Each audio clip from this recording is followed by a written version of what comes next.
Hello, everyone. Today we're going to talk about Karl Marx. Marx is a well-known name to the general public, but his work is often less understood. He is frequently wrongly perceived as a political figure, but this view is simplistic. In reality, Marx was primarily an economist and offered a thorough critique of capitalist society in the 19th century, a critique that still inspires today. Many economists, including liberals, unequivocally claim his legacy. Jacques Attali, for example, despite not being a communist, wrote an essay on Marx and openly expresses admiration for him. Marx was an economist, but he was also and foremost a philosopher. He offered not just a doctrine, but a comprehensive worldview. At the heart of this worldview lies a key concept we'll focus on today: alienation.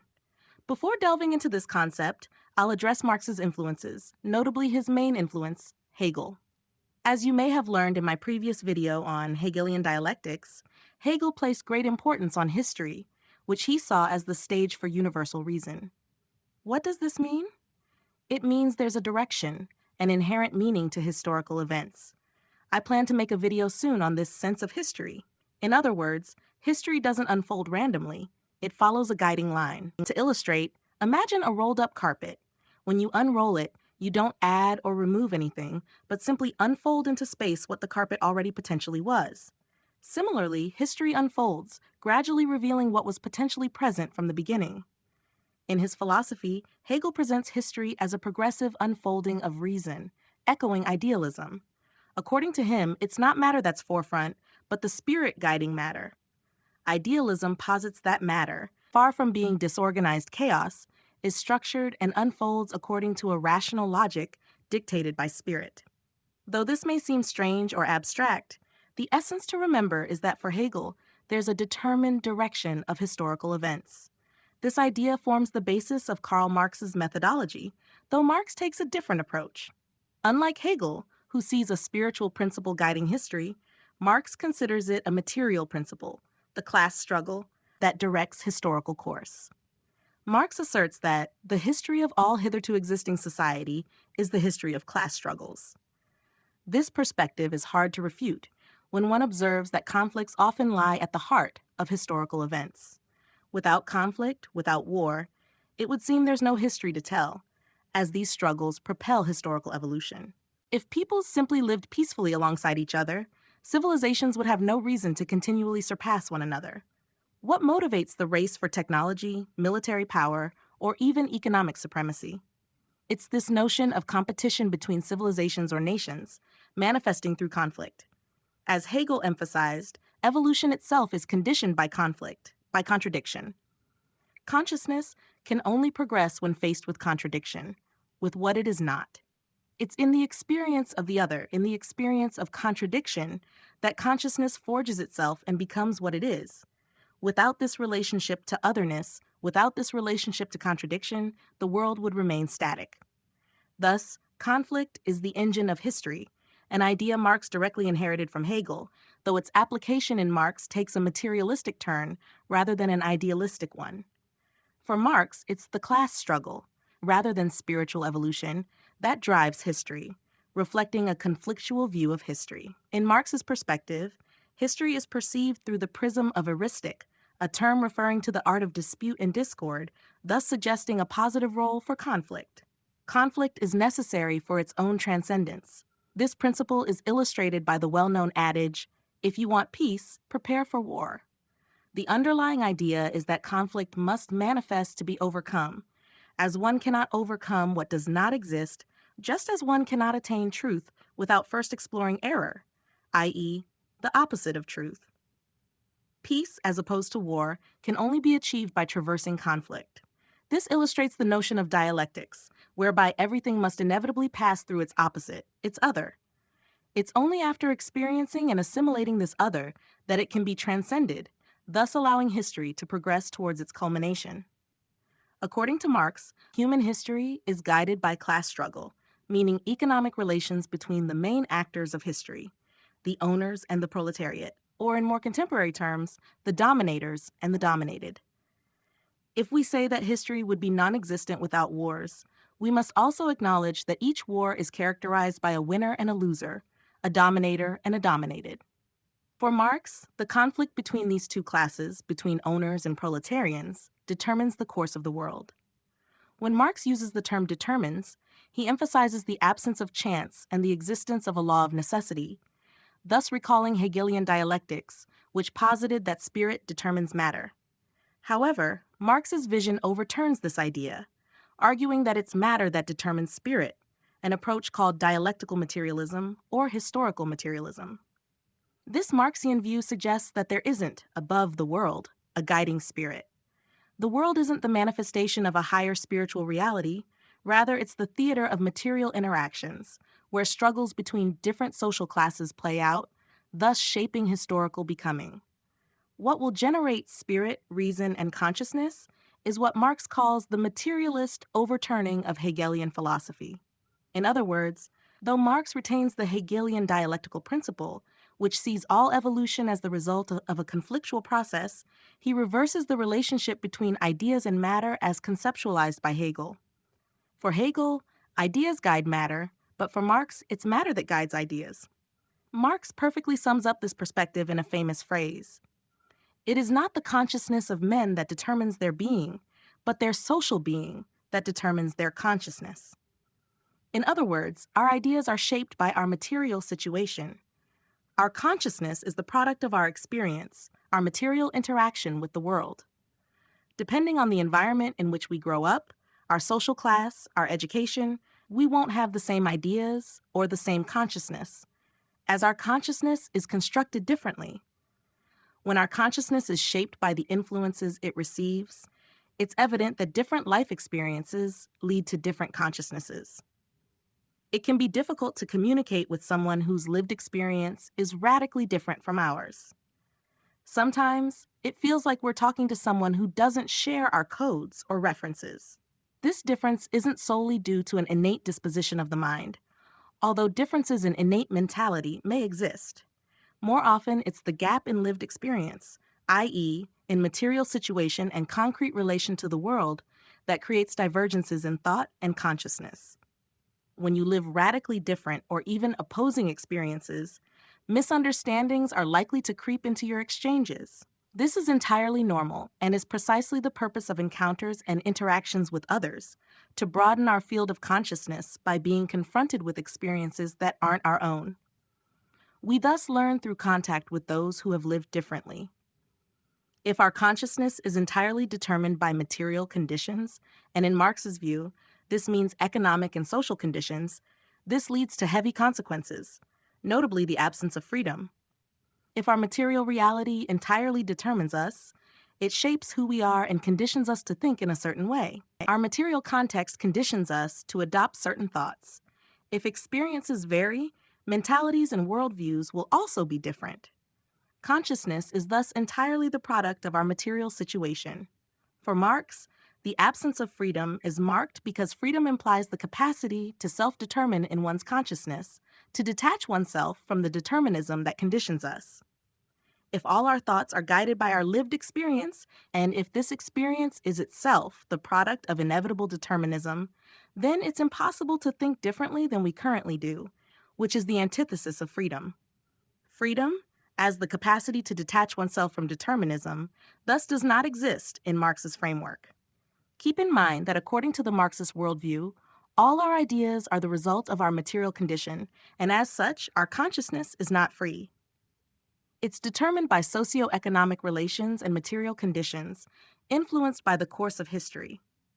The problem with this deterministic view of Marx is that it leads to an absence of human freedom, which is in total contradiction with the innate sense of freedom felt by many individuals. We feel freedom and often assume that we are free, even though our worldview may be deterministic. In everyday life, we act as if we are fully in control of our choices. For example, when shopping and someone adds unchosen items to our cart, it's clear we won't pay for them at the checkout. We'll return them to the shelf or abandon the cart, refusing to submit to an external will that is not our own. This illustrates the concept of alienation, for themselves but for their boss. Indeed, by working, they sell their labor power to the owner for a salary, illustrating Pierre Bourget's remarks on renting out one's arms or belly. This dialogue underscores the exchange of work for remuneration, a form of alienation from this perspective. This means that the fruit of your labor isn't yours. It belongs to the owner. The profit made from your toil goes directly into the owner's pockets. This is what Marx described as the extortion of surplus value, where the added value generated by the worker enriches the owner in exchange for a wage. It's the foundation of exploitation. Recall that exploitation is a neutral term. To exploit a resource means to use it to one's advantage. The term employee itself reflects this idea of usage. To be employed means to be used, underscoring the process of objectification of the worker, reduced to the status of an object by their employer. The wage worker's response to this may be, "But it allows me to live, to pay my bills, to buy clothes for my children, to fill my fridge. And besides, my boss is pretty nice." This is where we enter into what Marx called alienation, the internalization by the worker of the desires and will of the owner, accepting an objectively unbalanced situation. I'm not seeking to moralize, but to expose a clearly unbalanced situation where the worker, instead of recognizing their essential role and the power that could come with it, focuses on elements that keep them in their exploited condition. This is precisely what the owner desires, because there can be no exploitation without the consent of the exploited, without the acceptance of exploitation. It's important to note that there's no value judgment in this Marxist analysis. It's not about denigrating the behavior of the worker, who is the victim of this situation. Rather, it's about describing a general mechanism, which includes a psychological dimension. The worker often justifies their situation by the necessity of survival, an imperative that guides their actions and the resulting consciousness. This psychological path is essential to understanding why, despite exploitation, the worker may continue to accept their situation.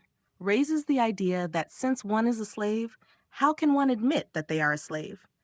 This questioning perfectly illustrates the principle of alienation. It's difficult to recognize and consciously accept that one is a slave. We often find ourselves intellectually justifying an unchosen material condition, seeking meaning in an imposed situation. However, there may sometimes be rational explanations for a situation endured, but alienation goes beyond that. Alienation is the internalization of another's will. It's replacing one's own consciousness with that of another. We thus transcend mere rational explanation or search for causes to enter a phase of legitimization, even adherence to this situation, which implies a deep acceptance of one's own submission.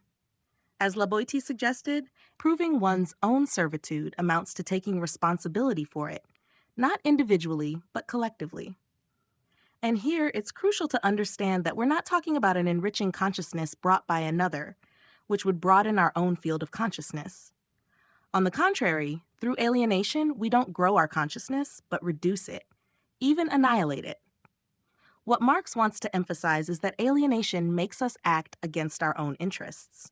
Thus, the concept of alienation deeply challenges the notion of freedom, because freedom presupposes an active and engaged consciousness, not a passive or submissive one. It also questions the very notion of consent, because the latter doesn't take into account the phenomenon of alienation, which often involves an unconscious acceptance of servitude. Consciousness may already be emancipating from this alienation. This is where the complexity of the situation lies. Consent doesn't consider that our consciousness may be alienated to that of another. Imagining consent when our consciousness is manipulated by another's is like getting someone to sign a will after intoxicating them, whether with alcohol or drugs. Under these conditions, it's obvious that the person is no longer in control of their decisions. Their consciousness has been alienated to serve someone else's interests. What Marx wants to emphasize is that it's not necessary to consume altering substances for our consciousness to be alienated. It's enough that objective conditions are established for us to alienate ourselves to another's consciousness to justify our own material situation. A wage worker may perceive themselves as dependent on their boss and the company, and from there, they'll find all justifications to accept their exploited condition and avoid questioning or opposing it. By opposing, they risk losing their position, which then seems almost like a privilege. It's paradoxical. The fear of losing our means of subsistence can lead us to see ourselves as privileged, even if we're actually exploited. According to Marx, this mechanism underlies social and economic relations and guides human history. It's crucial to understand that alienation is a conditioning such that we don't even realize we're alienated. Worse still, we don't even entertain the idea of being alienated because as soon as we begin to question, our consciousness may be starting to break free from this alienation. Alienation means being unaware of our condition of alienation. This awakening, this awareness, and self-examination are the first steps toward exiting alienation, as George Orwell demonstrates in his novel 1984. When we lose the words to think or describe our condition, it means that this condition no longer belongs to us, and we're no longer masters of our destiny. To illustrate this point, consider an extreme example. Imagine a newborn raised in a family that abuses them, makes them work excessively, and subjects them to various abuses. This child, growing up in this environment, will know nothing else but this world of suffering. Without knowing other life models, they'll find their situation normal because they'll have no reference point that could compel them to question their condition. It's the very nature of consciousness not to question its condition. It accepts what it knows as normal because it doesn't question the normality or abnormality of its situation. Thinking something is normal precisely means not questioning its normality. The alienated one is the one who doesn't question their alienation, who doesn't see their servitude, and who, in a certain way, doesn't even understand where the problem lies. Perhaps this is the most terrifying aspect of alienation, this acceptance bred by a sense of normality. But what is the sense of normality? It's adaptation, it's habit. Because something repeats often enough, it becomes a habit, and when that habit is internalized, it's perceived as normal. The alienation of consciousness is when habit becomes normality, marking the deprivation of means to reflect on one's own condition and become aware of one's servitude. In this framework, there's no need for physical coercion. Often, I describe a mature totalitarianism as a regime that no longer needs to physically coerce individuals because their consciousness is already alienated. There are still forms of incomplete totalitarianism where physical coercion, violence, and intimidation are necessary to shape people's behavior. However, the more physically constrained a person is, the more opportunity they have to become aware of their domination. Conversely, if you manipulate the consciousness of the exploited individual to accept their exploitation, no physical coercion is necessary. By thus manipulating consciousness, you eliminate the need for physical force and can justify your dominance by the consent of those who are dominated. Once you've alienated another's consciousness to your own interests and wills, you no longer fear rebellion. You've turned your slave into an ally. To illustrate this concept in a lighter context, consider Molière's play The School for Wives. In this work, there's a character named Arnulf, a middle-aged man who wishes to marry. However, he's terrified of being cheated on or betrayed, which drives him to adopt extreme control methods over the woman he wishes to marry. Arnulf, terrified that his wife may cheat on him, has chosen Agnès, his ward, whom he has raised in ignorance of love affairs and the outside world. His goal was to keep her away from any temptation. He thus engaged in true mental alienation and domestic conditioning, creating an environment that prevents Agnès from even considering the possibility of infidelity. By directly attacking the mentality of the person you wish to alienate, you no longer need to monitor their actions or physically constrain their body. They will act of their own accord without even questioning. This is similar to what is done with a well-trained domestic animal. Conditions are created where the slave doesn't question their enslavement. The perfect slave is one whose chains are invisible. Arnulf believes that if Agnès isn't aware of the existence of men or the outside world, she can't conceive of infidelity and will therefore remain a faithful wife. However, his plan fails when Agnès falls in love with Horace, illustrating that external intervention is necessary to break the alienation. Exiting alienation requires this external intervention because we don't always realize our condition. We're programmed to accept our situation. Being programmed to accept one's situation also demonstrates that the notion of consent in this context is problematic. The concept of consent is sometimes insufficient, even used as an instrument of domination. On this subject, I recommend Edward Bernays' book, Propaganda, subtitled How to Manipulate Public Opinion in a Democracy. Bernays explains that to manipulate a population, one must not coerce or contradict them, but rather obtain their consent. This consent can involve war, exploitation, or the acceptance of laws. It's a fundamental principle of every election. By voting for someone, we give our consent, validate their authority, and thus contractually commit ourselves. A contract is based on consent and at the same time binds you, legally obligates you.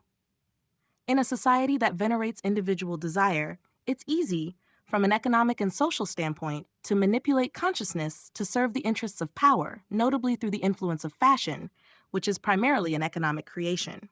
Alienation is the process by which I divest my own consciousness for the benefit of another, who doesn't struggle for my interests but for theirs. The hallmark of the alienated is always claiming to defend your interests, always knowing what's best for you. This doesn't mean that every person wanting to do something good for you seeks to alienate you, but rather that any attempt at alienation will always be justified as being in your interest.